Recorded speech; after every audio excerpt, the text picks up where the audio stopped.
Assalamualaikum warahmatullahi wabarakatuh.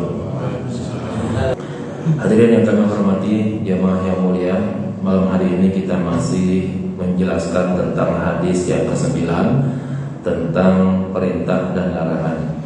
Kembali kita baca ulang tentang hadis Rasulullah. An Abi Hurairah radhiyallahu anhu qala sami'tu Rasulullah sallallahu alaihi wasallam yaqulu, dari Abu Hurairah, semoga Allah meridhoinya, beliau berkata, aku mendengar Rasulullah sallallahu alaihi wasallam bersabda, "Ma nahaitukum anhu fajtanibuhu." Apa saja yang aku larang bagi kalian, maka jauhilah, maka tinggalkanlah. Wa ma amartukum bihi fa'tu minhu mastata'tum. Dan apa yang aku perintahkan kalian, maka laksanakanlah sesuai dengan kemampuan kalian. Fa innama ahlakal ladzina min qablikum, maka sesungguhnya banyaknya orang-orang yang terdahulu sebelum kalian celaka, kathratu masailihim, disebabkan karena banyaknya mengungkapkan pertanyaan, wa ikhtilafuhum ala anbiyaihim, tetapi melakukan tindakan-tindakan penyimpangan terhadap nabi-nabi mereka. Hadis sahih muttafaqun alaih. Hadis sahih diriwayatkan oleh para ahli hadis. Jamaah sekalian kami hormati, pada syarah hadis ini kita sudah sampai syarah yang ke-7 insyaallah. Itu terdapat beberapa penjelasan. Di antaranya yang ke-7 kita sudah bahas, yang ke-6 sekarang sudah masuk yang ke-7. Dikatakan fil hadis isyaratun azimatun ila anna mawqifal mu'min as-sahih tujah asy-syar'i wa al-ishtighal bimtithalil awamir wa ijtinabin nawahi wa inayah bil amal wal i'rad an kathratil masail wal jidal. Bahwa hadis ini memberikan isyarat, yaitu adanya sikap mukmin yang benar terhadap syariat, yaitu untuk menyibukkan diri untuk melaksanakan perintah dan menjauhi larangan, serta memberikan perhatian terhadap perbuatan-perbuatan, amal-amal perbuatan, dan berpaling dari banyak bertanya dan berdebat. Fal muta'ayyan 'alal muslim, maka yang ditentukan, yang seharusnya bagi orang muslim, ayya bahatha amma jaa 'anillahi wa rasulihi, yaitu dia boleh meneliti, membahas, ya, menuntut ilmu terhadap apa yang Allah datangkan dan juga yang Rasulnya datangkan. Dalam hal ini adalah Al-Quran dan Sunnahnya. Tsumma yajtahidu fi fahmi dzalika, kemudian dia berupaya, dia berijtihad, berupaya keras untuk memahami hal yang sedemikian itu. Wal wuquf ala ma'anihi, dan memiliki sikap terhadap makna-maknanya. Tsumma yashtaghilu bit tasdiqi, kemudian ia menyibukkan diri untuk membenarkan. In kana minal umuril ilmiyah, jika apa yang datang dari Allah dan Rasulnya adalah dalam kategori perkara-perkara pengetahuan. Wa in kana minal umuril amaliyah, dan jika bentuknya adalah perkara-perkara yang sifatnya praktis, badala wus'ahu, maka ia mengerahkan upayanya fi fi'li ma yastati'uhu, untuk melaksanakan apa yang ia mampu, minal awamir wajtinabin nawahi, dalam bentuk perintah dan menjauhi larangan. Jadi para bapak sekalian, para jemaah sekalian yang kami hormati, dari hadis, ya, yang Rasulullah sampaikan kepada kita tentang keharusan kita melaksanakan perintah dan menjauhi larangan, serta pada akhir tersebut ada ungkapan-ungkapan bahwa masa-masa terdahulu, ya, banyak orang-orang yang celaka, yang sebab kecelakaannya itu, sebab kehancurannya itu adalah disebabkan mereka bertanya kepada para nabi, namun setelah pertanyaan itu dijawab, mereka membangkang terhadap pertanyaan tersebut. Nah, ini merupakan sikap yang sangat salah, sangat buruk, ya.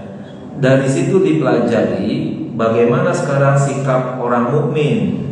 Karena orang mukmin adalah orang yang betul-betul menjadi backingnya Rasulullah dalam hal ini. Dalam hal ini dalam melaksanakan sunnahnya. Salah satu dari sikap mukmin yang diambil daripada hadis ini adalah yaitu menyibukkan diri ya dengan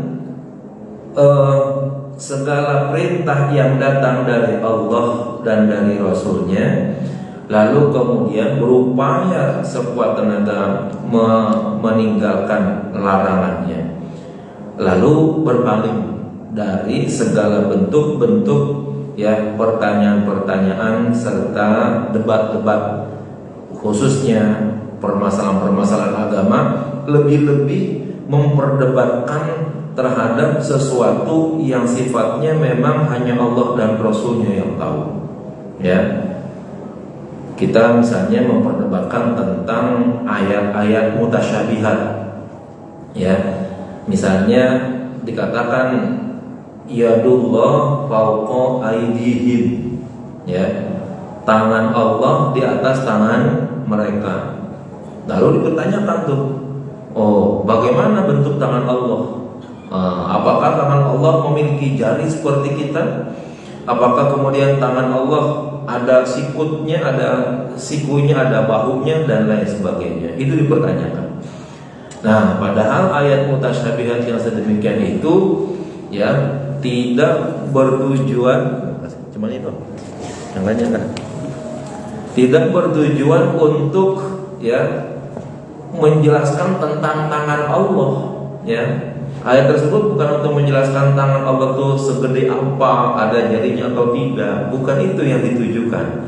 Yang ditujukan adalah bagaimana ingin menjelaskan bahwa ada kekuasaan yang melampaui kekuasaan siapapun, dan itu hanya dimiliki oleh Allah.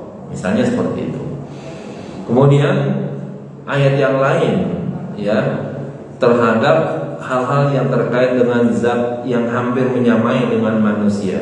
Misalnya pada ayat ketika Allah berfirman, wa yabqa wajhu rabbika dzil jalali wal ikram, dan kekallah ya, dan kekallah wajah Tuhanmu dzil jalali wal ikram yang memiliki keagungan dan kemuliaan. Diperdebatkan ya, dipertanyakan bagaimana muka Allah, ya kan di situ kan wayabqa wajhu ya, dan kekal wajah Tuhanmu, ya. Nah akhirnya timbul permasalahan, apa iya Allah punya muka, ya? Kalau mukanya Allah itu Allahnya maha besar, mukanya Allah sebesar apa, ya? Nah panjang kan kalau begitu. Lalu kemudian apakah Allah mukanya itu sama seperti manusia, seperti makhluk? Ya, gampangnya seperti manusia kali yang ada sempurna, ya. Ada hidungnya, ada mulutnya, ada telinganya, ada pipinya dan lain sebagainya. Nah, hal-hal yang sedemikian ini bukanlah sikap mukmin yang baik, ya. Karena hal yang sedemikian bukan hal yang patut untuk dipermasalahkan dan yang patut untuk diperdebatkan, ya. Dan masih banyak lagi perkara-perkara yang sedemikian yang sesungguhnya masalah tersebut memang hanya ada pada wilayah Allah saja yang tahu, ya. Nanti ada juga sikap-sikap orang yang berupaya untuk mencari jalan lurus sekali begitu, ya. Mereka mengatakan bahwa yang dimaksud dengan muka Allah itu bukanlah muka, ya, tetapi zatnya Allah, ya. Nah, ini mungkin mencari jalan yang paling gampang supaya bisa memahami, supaya nanti tidak mempertanyakan, ya, mata Allah ada di mukanya, segede apa tuh matanya, Ya, hidung Allah ada di mukanya. Segede apa tuh hidung? Ya. Kalau seandainya Allah punya hidung, dipertanyakan lagi itu. Allah punya hidung. Fungsi hidung adalah untuk bernapas. Memang Allah bernapas. Kalau Allah bernapas berarti Allah butuh kepada udara misalnya. Berarti kalau begitu banyak tuh permasalahan. Allah butuh dong kepada makhluknya kalau begitu. Padahal Allah tidak butuh kepada makhluknya. Nah, disinilah akhirnya menjadi sikap mukmin yang tidak baik kalau seandainya dia menyelami permasalahan-permasalahan yang memang sesungguhnya itu bukan menjadi wilayah yang diperdebatkan, wilayah yang dipertentangkan dan lain sebagainya. Ya. Satu lagi misalnya sebagai contoh, ketika Allah Subhanahu wa taala itu melarang Adam untuk mendekati pohon, ya. Di sana kan ada penjelasan bahwa Adam oleh Allah dilarang tuh untuk mendekati pohon ketika Adam di surga. La taqraba hadhihi syajarah wa takuna minadh dhalimin. Jangan kalian berdua mendekati pohon ini, maka nanti akibatnya kalian menjadi orang yang zalim. Itu banyak tuh, ya, orang-orang yang memperdebatkan dan mempertanyakan tentang ya pohon apa yang sesungguhnya Allah larang untuk didekati. Ya, kenapa sih Allah tidak menjelaskan pohon apa di situ misalnya? Atau mungkin nanti pada ayat yang lain disebut dengan syajaratul khuldi misalnya, disebut sebagai pohon kekekalan begitu. Allah tidak menyebutkan pohon dengan namanya itu nanti agar orang tidak mencari-cari pohon tersebut di dunia ini, ya. Yang kedua, tahu atau tidak tahu atas nama pohon tersebut itu tidak akan menambah dan tidak mengurangi iman, ya. Bahkan bisa jadi tidak menambah dan tidak mengurangi amal ibadah seseorang. Andaikan yang Allah sebut, ya, wahai Adam, ya, jangan kalian mendekati pohon itu, gitu, ya. Pohon itu kemudian dijelaskan, maka yang dimaksud adalah pohon cemara, gitu misalnya, ya, ataupun apalah yang lainnya begitu. Ini nanti bisa jadi di dunia, jangan-jangan pohon cemara adalah pohon yang paling laku dijual, ya. Akhirnya orang berburu, wah ini dia nih pohon yang dulu dilarang oleh Allah untuk didekati. Makanya jadi permasalahan kalau begitu, ya. Di surga tidak boleh didekati, ternyata di dunia orang bikin bisnis jadinya dengan pohon tersebut, ya. Terus kalau seandainya sudah tahu terhadap pohon tersebut, apakah menambah iman kita kepada Allah? Apakah mengurangi amal kita kepada Allah? Itu belum tentu yang sedemikian itu. Maka pohon-pohon yang Allah sebutkan tadi itu sudah tidak perlu dipertanyakan lagi, nggak usah diperdebatkan. Itu kasus yang sudah terjadi. Ya, seharusnya sikap kita bukan ada pada mempertanyakan dan memperdebatkan pohon apa yang ada di situ, ya. Ya, apalagi nanti pohonnya mungkin pohon yang seram-seram kali begitu, ya, seperti pohon beringin gitu kan, yang rindang-rindang.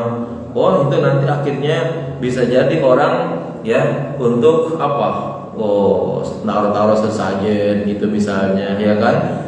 Pohon tersebut misalnya dikeramatkan gitu misalnya. Nah, kan ini menjadi bahaya kalau begitu, ya. Nah, inilah sikap yang tidak dibenarkan di dalam pemahaman orang mukmin terhadap hadis tersebut begitu, ya. Maka dimintakan agar kita punya sikap yang sahih, yang baik terhadap, ya, hal-hal yang memang ini baik di dalam agama atau buruk dalam agama, punya peran penting atau tidak dan lain sebagainya. Kalau mempertanyakan dan membahas sesuatu yang tidak penting di dalam agama, sudahlah, ya, diselesaikan saja karena itu tidak akan membawa nilai baik, ya. Wa takunu himmatuhu masrufah bil kulliyah ila dzalika, dan hendaknya cita-citanya itu, ya, diarahkan secara menyeluruh kepada hal demikian tadi. Wa hakadha kana ashabun nabi sallallahu alaihi wasallam wa tabi'in lahum bi ihsan fi talabil ilmi nafi' min kitab wa sunnah. Inilah, ya, yang menjadi sikapnya para sahabat dan para tabi'in Semoga mereka mendapatkan kebaikan di dalam menuntut ilmu yang ilmunya itu bermanfaat, yang diambil daripada kitab dan sunnah. Walam takun himmatuhum masrufah fil bahthi anil hawadith qabla waqtiha. Cita-cita mereka tidak pernah tersalurkan untuk mencari membahas perkara-perkara yang belum terjadi pada waktunya, atau masalah-masalah yang dianggap sebagai perumpamaan gitu biasanya. Nanti kalau kita belajar fikih itu banyak perumpamaan atau yang disebut dengan fiqhul iftiradi namanya ya. Kalau para alim ulama yang ahli ijtihad dan ahli hadis itu mereka sih sudah menyaringnya gitu ya. Permasalahan-permasalahan tersebut mereka atur sedemikian rupa sehingga itu dianggap sebagai payung hukum ya bagi orang Islam terhadap masalah-masalah yang dihadapi. Yang paling gampang misalnya bagaimana kalau orang Islam jadi astronot ya, lalu kemudian dia melaksanakan sholatnya itu menghadap Ka'bah, kan tetap menghadap kiblat tuh. Lalu kalau udah di bulan tuh menghadap kiblat gimana kalau begitu? Nah, itu ada pembahasan. Karena itu terkait memang terhadap hukum gitu misalnya. Ya, tapi kalau seandainya hal-hal yang tidak ada manfaatnya, para sahabat, para tabi'in itu akan mengalihkan ya keinginan mereka untuk tidak mencari hal-hal yang sedemikian ya. Sa'ala rajulun 'an Ibnu Umar an istilamil hajar. Sa'ala rajulun Ibnu Umar an istilamil hajar. Ada seseorang yang bertanya kepada Abdullah bin Umar tentang istilamul hajar. Istilam itu melambaikan tangan ketika kita berada di Hajarul Aswad ya. Ketika kita melaksanakan tawaf, itu kita pas memulai tawaf ya, itu diperintahkan untuk istilam ya, melambaikan tangan kepada Hajarul Aswad. Nah, maka Ibnu Hajar menjawab, ra'aitun Nabiyya sallallahu alaihi wasallam yastalimuhu wa yuqabbiluhu. Ya, aku melihat Rasulullah ya melambaikan tangannya dan juga mencium Hajarul Aswad. Ya. Untuk istilam ya, melambaikan tangan itu biasanya kalau kita tawaf dimulai dari jurusan Hajarul Aswad ya. Nah, itu memulainya dengan cara istilam, melambaikan tangan ke arah Hajarul Aswad. Nanti kalau seandainya kita sudah selesai tawaf, sudah selesai semua kegiatan kita dalam melaksanakan umrah tersebut misalnya, bolehlah kita ya apabila sudah selesai kita mencium Hajarul Aswad. Ya, tapi ini juga termasuk hal perkara yang sunnah saja, tidak perlu untuk dibeban-bebani ya, untuk dipaksa-paksakan untuk menyium Hajarul Aswad. Tapi yang pasti Rasulullah apabila tawaf dia melaksanakan istilam. Nah, pada masa tertentu beliau juga mencium Hajarul Aswad. Orang yang bertanya ini lalu bilang kepada Abdullah bin Umar, faqala lahu rajulu ya, seorang tadi yang bertanya berkata lagi, ara'aita in ghalabta alaihi ya, bagaimana pendapatmu jangan-jangan kamu ya terpedaya ya, ara'aita in zauhamta ya, atau bagaimana kalau seandainya kamu dalam keadaan tidak nyaman, dalam keadaan sempit ya. Jadi Ibnu Umar ditanya-tanya lagi tuh sama laki-laki yang tadi. Ibnu Umar kan sudah menjelaskan, wahai Ibnu Umar, bagaimana hukum melambaikan tangan kepada Hajar Aswad? Saya melihat Rasulullah melakukan itu dan menciumnya. Ini laki-laki habis tanya, Ibnu Umar, jangan-jangan kamu dalam kondisi tidak nyaman kali melihat Rasulullah? Rasulullah nggak begitu, cuman kamunya yang salah lihat gitu ya. Jangan-jangan kamunya dalam kondisi sempit, dalam kondisi emosi, dalam kondisi yang tidak nyaman, walaupun Rasulullah nggak melihat, nggak mencium, kamu seolah-olah melihat Rasulullah begitu kali. Jadi diandai-andaikan begitu ya, diandai-andaikan. Maka Ibnu Umar menjawab, faqala Ibnu Umar, ij'al ara'aita fil Yaman ya, letakkan tuh kata-kata jikalau, kata-kata seandainya ke negara Yaman katanya gitu. Dari Mekah ya, dari Mekah ke Yaman kan jauh tuh. Itu untuk menyatakan bahwa kata-kata jikalau, kata-kata seandainya buang jauh-jauh gitu ya. Nah, artinya apa? Ibnu Umar memang melihat Rasulullah melakukan itu, ya, bukan karena terpedaya oleh apa segala macam, atau karena misalnya Ibnu Umar misalnya seperti ada ilusi sehingga melihat Rasulullah mencium dan sebagainya. Memang benar-benar Rasulullah melakukan istilam, melambaikan tangan pada waktu tawaf, atau nanti selesai tawaf dia mencium Hajarul Aswad misalnya, ya. Memang iya lihat, tapi laki-laki ini yang bertanya itu seolah-olah jangan-jangan kamu begini, jangan-jangan kamu begitu. Rasulullah sebenarnya nggak melakukan itu, tapi kamu mengarang-arang dan sebagainya. Nah, pernyataan seperti itu oleh Ibnu Umar ya tidak dibenarkan. Kamu kalau ngomong jangan pakai jikalau, buang tuh jikalau ke Yaman, katanya kira-kira seperti itu, ya. Nah, Rawahul Bukhari, riwayat Imam Bukhari. Wa qala Al-Hasan, berkata Al-Hasan, syiraru ibadillah alladzina yattabi'una syiraral masail yahumuna biha ibadallah. Ya.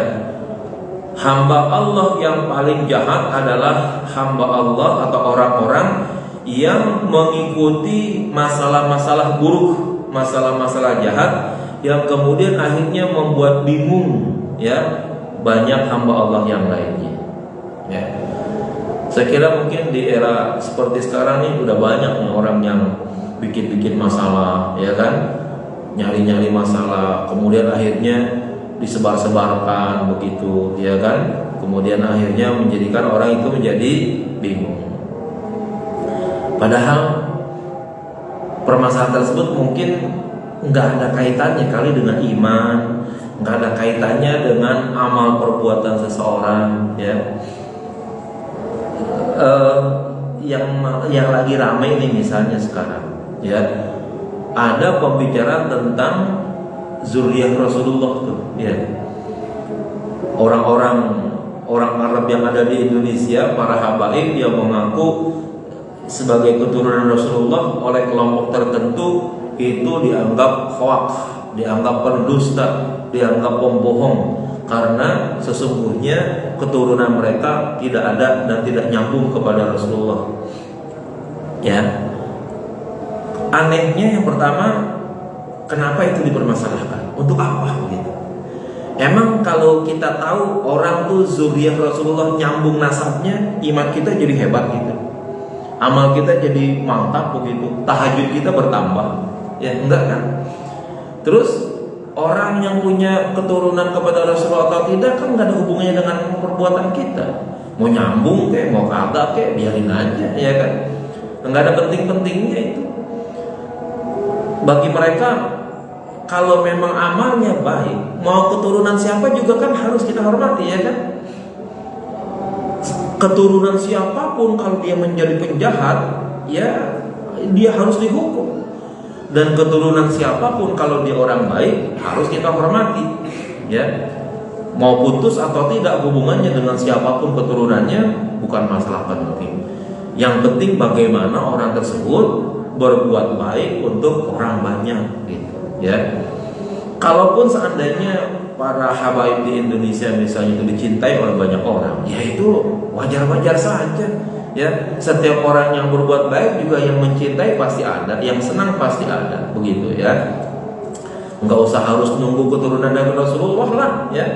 Kita juga kalau punya teman baik begitu, kalau kita jalan bersama dia misalnya, ya kan, makan dia yang traktir, ongkos dia yang ongkosin. Saya kira kita suka banget sama orang yang begitu, ya kan. Ya, cobalah kita nggak usah jauh-jauh jalan, misalnya diajak jalan ke Cibodas lah gitu misalnya, ya diajak jalan ke Cibodas nih, nggak harus nunggu keturunan raja tuh orang, ya. Nih harus nunggu keturunan presiden, harus nunggu keturunan raja Yogyakarta kan di sana begitu. Kenapa? Nanti dialah yang bayarin kita mobilnya. Kalau kita makan dia yang bayarin lagi. Kalau ada apa-apa dia. Nggak perlu begitu, ya kan? Siapa saja yang memang bisa traktir kita, kayaknya kita bahagia banget kalau dia itu, ya kan? Kita suka sama dia dan lain sebagainya, ya. Apalagi sih kalau hal-hal yang memang ya berkaitan dengan keimanan, ketakwaan dan lain sebagainya yang menjadi suri tauladan dan lain sebagainya, ya. Yang ketiga, kalau saya lihat kenapa masalah ini hanya ada di Indonesia doang, ya. Kemarin dibicarakan tuh ya bahwa keturunan habaib di Indonesia putus. Tapi anehnya orang lain di luar negeri kagak ada tuh yang ngomong begitu-begitu gitu ya. Di tempat lain tenang-tenang saja begitu. Cuma di Indonesia doang yang dibahas-bahas begitu ya kan. Nah, pada akhirnya sih kita sebenarnya di dalam melaksanakan perbuatan apapun boleh dikatakan nggak ada pentingnya berketergantungan dengan keturunan kita, dengan orang tua kita. Apalagi zaman sekarang nih ya. Kalau kita berpegang teguh kepada keturunan untuk kita bangga-banggain gitu, udah nggak ada nilainya kalau kita gitu kan. Wah, bapak gua mah dulu orang kaya, bapak gua dulu gitu kan. Bapak gua dulu mah kebunnya hebat, ya kan. Sekarang anaknya ngontrak misalnya begitu ya kan. Apa bangga-bangganya seperti itu? Maka yang paling penting adalah bagaimana orang tersebut punya peran baik dalam kehidupan, berbuat baik untuk banyak orang. Mau keturunan apa saja dan siapa saja harus kita hormati ya. Setiap manusia menghormati yang lainnya. Nah, ini termasuk hal-hal yang banyak terjadi di era sekarang ini. Wa qala al-Auza'i, berkata Imam Al-Auza'i, innallaha idza arada an yuhrima 'abdahu barakata ilmi alqa 'ala lisanihi al-maghalid falaqad ra'aituhum aqallan nasi 'ilman. Ya, sesungguhnya Allah apabila ingin ya menghalangi seorang hamba berkahnya ilmu yang ada pada dirinya, maka Allah akan masukkan ke dalam lidahnya ya al-maghalid, diambil daripada kata ghalata, kesalahan-kesalahan, hal-hal yang kagak penting, hal-hal yang menjadi buruk. Falaqad ra'aitahum aqallan nas ilman, sehingga seolah-olah engkau akan melihatnya mereka menjadi orang-orang yang paling sedikit ilmunya. Jadi kalau Allah ingin menjadikan orang tuh hilang berkah ilmunya, ya lidahnya itu nanti ngomongnya yang kagak baik begitulah kira-kira. Belajarnya mungkin tinggi, ya belajarnya mungkin hebat, ilmunya mungkin banyak, tapi Allah mengharamkan barokah ilmunya begitu, ya. Dengan ilmunya yang tinggi, dengan kehebatannya yang sangat luar biasa, tapi yang keluar dari mulutnya perkara-perkara yang buruk, perkara-perkara yang mungkin menyakiti orang lain, perkara-perkara yang mungkin juga ya menyebabkan orang lain akhirnya mungkin bingung, ya meresahkan orang lain dan lain sebagainya, ya. Nah, yang sedemikian itu ada tuh, ya, ada yang sedemikian ada. Banyak orang-orang yang mungkin ilmunya hebat-hebat, tetapi omongannya, ya, seolah-olah, ya, saya salah, menyakiti orang lain. Kalau sekedar menyakiti orang-orang biasa, saya kira itu, ya, pantas kalilah ya ada orang menyakiti orang lain. Kalau seandainya ada orang berilmu tinggi tapi kemudian pada akhirnya dia ya mengupas ya hal-hal yang nampaknya mempreteli keburukan Rasulullah misalnya, mempreteli menjelaskan keburukan para sahabat, menjelaskan keburukan para alim ulama dan lain sebagainya. Nah, ini nih yang paling buruk yang dikerjakan. Ya, orangnya pintar, ilmunya banyak membaca tentang ilmu, tapi yang muncul perkara-perkara yang buruk dari lisannya. Ini pada saat seperti ini Allah sedang ingin mengharamkan berkahnya ilmu kepada orang tersebut. Ya, maka kita perlu berhati-hati. Jangan sampai kita punya ilmu tapi ngomongnya ya yang salah, yang menyakiti orang.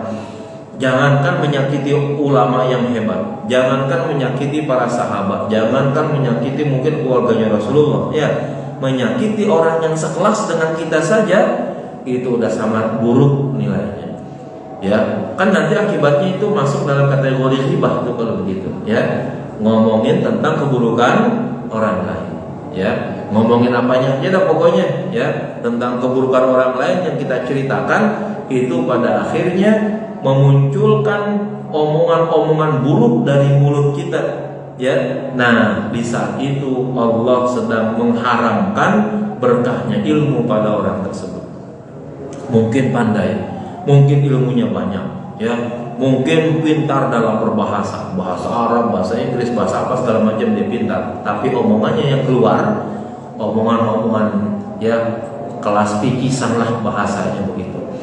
Mestinya semakin tinggi ilmunya, semakin berkualitas omongannya, semakin membawa manfaat bagi banyak orang, bukan untuk mempreteli keburukan orang di depan orang banyak, ya kan? Nah, yang kayak begitu, untuk apa tuh belajar tinggi-tinggi kalau begitu? Ya, nyantren sono, nyantren sini, misalnya kuliah sono, kuliah sini, bahkan gelarnya sampai S3 dan lain sebagainya, gelarnya di masyarakat digelari dengan kiai, tuan guru dan lain sebagainya, tapi omongannya ya hanya sekedar menyakiti orang lain, membuka aib orang lain. Yang begitu mah nggak usah pakai pesantren juga bisa. Ya, nggak usah pakai nyantri juga bisa, nggak usah pakai S2 S3 juga pada bisa. Itu kan omongan manusia biasa kalau begitu, ya, dan lain sebagainya. Nah, yang sedemikian ini ya sebaiknya jangan sampai terjadi pada diri kita. Yang kedelapan, masalah yang kedelapan dari hadis ini, in qasaman nasu fi babit tafaqquhi wal masaili ila aqsamin thalatha. Ya, manusia di dalam hal memahami ilmu agama dan melihat terhadap masalah-masalah itu terbagi kepada 3 bagian.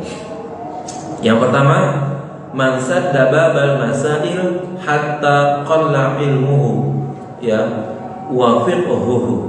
Orang yang menutup bab-bab masalah, ya, sehingga akhirnya ilmunya sedikit, pemahamannya juga sedikit. Wa ma anzalallahu ala rasulihi, dan juga ia menutup terhadap apa yang Allah turunkan kepada Rasulnya. Wa sara hamilu fiqhin ghaira faqihin, jadilah dia orang yang membawa fikih tapi bukan ahli fikih, ya. Wa hadza maslaku ta'ifatin min atba'i ahli hadis. Ini yang terjadi, yang diikuti sebagian daripada pengikut-pengikut ahlul hadis. Itu kelompok pertama. Yang kedua, man tawassa'a fi tauridil masail qabla wuqu'iha. Orang yang memperluas untuk menciptakan masalah-masalah sebelum ya kasusnya terjadi. Ya, ma yaqa fil adati minha wa ma la yaqa. Baik yang terjadi dalam kebiasaan ataupun yang tidak terjadi. Washtaghalu bi takallufil jawabi an zalika. Lalu mereka ya membuat-buat, membebani diri sendiri untuk membuat-buat jawaban terhadap yang sedemikian tadi. Wa kasratil khusumat wa jidal, banyak bertengkar ya dan berdebat, hatta tawallada min dalikal adawah wal baghdha, sehingga muncul permusuhan dan kebencian. Wa kana al-gharad min dalikal ghaliban ya al-mughalabah, ya, tujuannya tidak lain adalah untuk sekedar mengalahkan. Wa talabur riasah wal mubahat, dan mencari ya riasah, kepemimpinan, wal mubahat, dan kewibawaan. Kelompok kedua ini ya orang yang banyak mencari-cari masalah, ya, dimuncul-munculkan untuk permasalahan, ya. Lalu nanti akibatnya ya dimunculkanlah aneka ragam perdebatan. Muncul berikutnya ya permusuhan dan kebencian, ya. Tujuan utamanya ingin mengalahkan orang lain, ingin mendapatkan kepemimpinan, ingin mendapatkan kewibawaan. Wa hadza maslaku ta'ifah min atba'i fuqaha ar-ra'yi wa qaddamahu ulama ar-rabbaniyun wa dallati sunnah ala tahrimihi. Ini adalah yang ditempuh dari kelompok-kelompok pengikut fuqaha yang banyak menggunakan ra'yu, menggunakan akal semata. Yang demikian itu dicela banget, dicela oleh para alim ulama, ya, dan juga ditunjukkan oleh hadis akan haramnya kelompok yang sedemikian ini.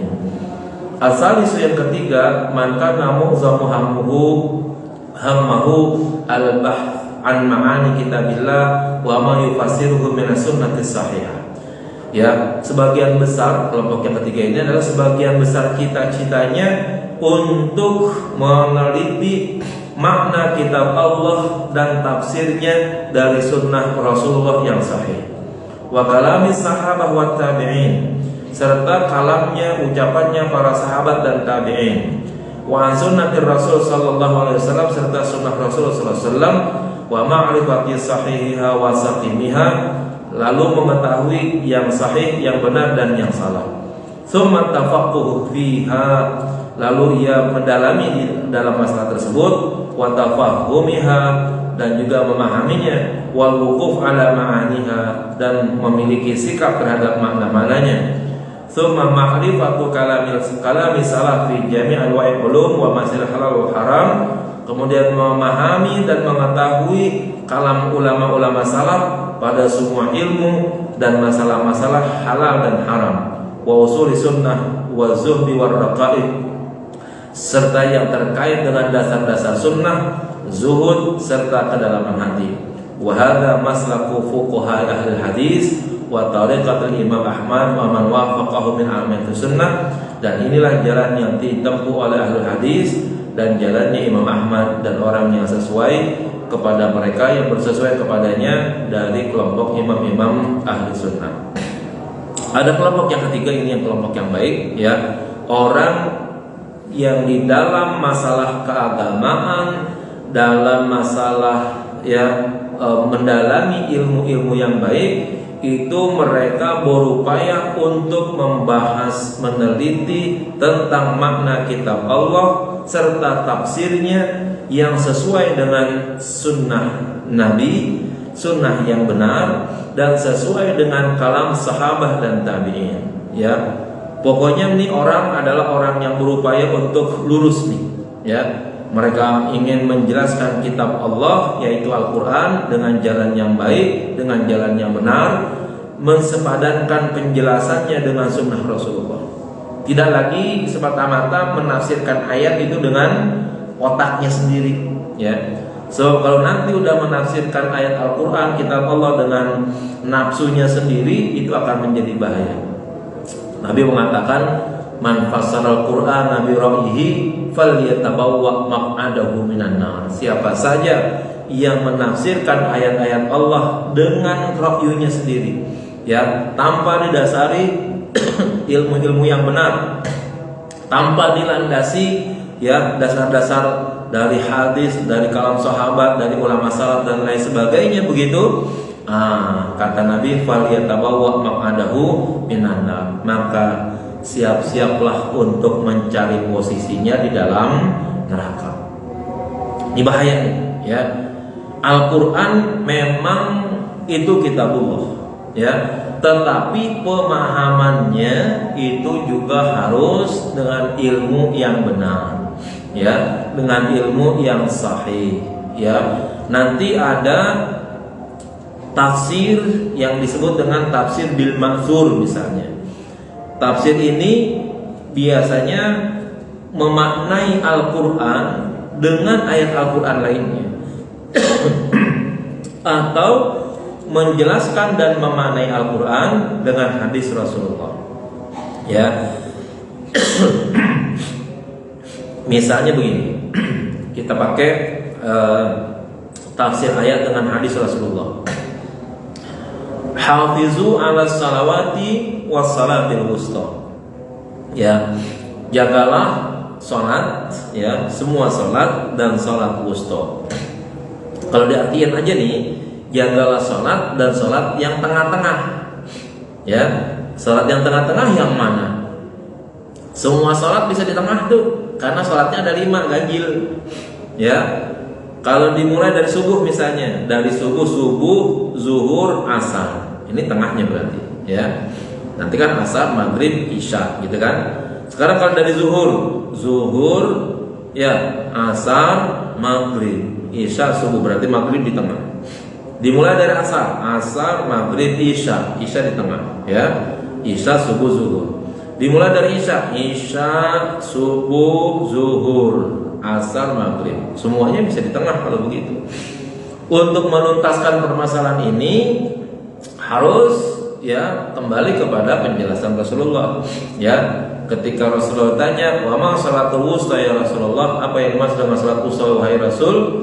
Ya, hadis yang paling populer itu menjelaskan ya salatul asri, yaitu salat wusta itu adalah salat asar. Kalau udah pakainya salat ini, salat wusta dijelaskannya dengan salat asar oleh Rasulullah, maka penjelasannya lain udah nggak boleh lagi. Ya, harus memastikan bahwa salat wusta itu adalah salat asar sesuai dengan penjelasan dari Rasulullah. Kalau kita yang mau menjelaskannya, semua salat bisa di tengah. Nah, tapi kalau sudah Rasulullah ambil keputusan bahwa salat wusta adalah salat asar, sudah selesai semua. Bahwa untuk menjaga salat seluruhnya, tapi ada keutamaan tersendiri untuk menjaga salat asar. Ya, baik.